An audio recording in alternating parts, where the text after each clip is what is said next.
मंडळी येत्या 15 एप्रिल 2026ला आली आहे श्री स्वामी समर्थ महाराजांची पुण्यतिथी। या निमित्त अनेक स्वामी भक्त आपल्या घरामध्ये गुरुचरित्र पारायण करत आहात किंवा तुमच्या आजूबाजूला जिथेही मठ असेल, केंद्र असेल, तिथे जाऊन न चुकता तुम्ही जे पारायण आहे ते करत आहात। पण श्री गुरुचरित्राचं पारायण सुरू केल्यापासून माझी तब्येत अगदी खराब झाली आहे। माझं सतत डोकं दुखत आहे, घरामध्ये खूप चिडचिड वाढली आहे, नको नको ते वाईट विचार डोक्यात येत आहेत, शरीर अगदी दुखत आहे किंवा सतत डोकं मळमळ उलटी होत आहे, चिडचिड खूप होत आहे।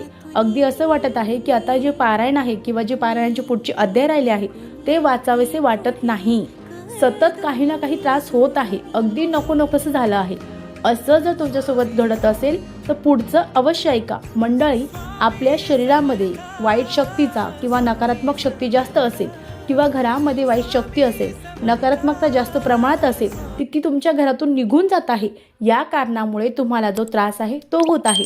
तुम्ही जर न चुकता जे गुरुचरित्राचं पारायण आहे हे तुम्हाला पूर्ण कंटिन्यू करायचं आहे। अगदी काही अडचणी आल्या, काही बाधा आल्या तरीही तुम्हाला ते पूर्ण करायचं आहे।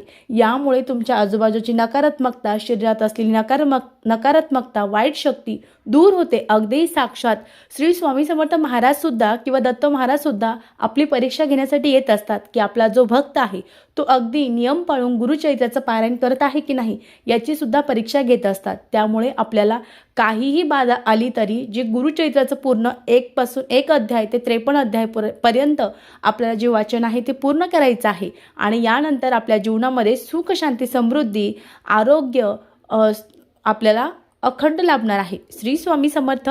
जय जय स्वामी समर्थ।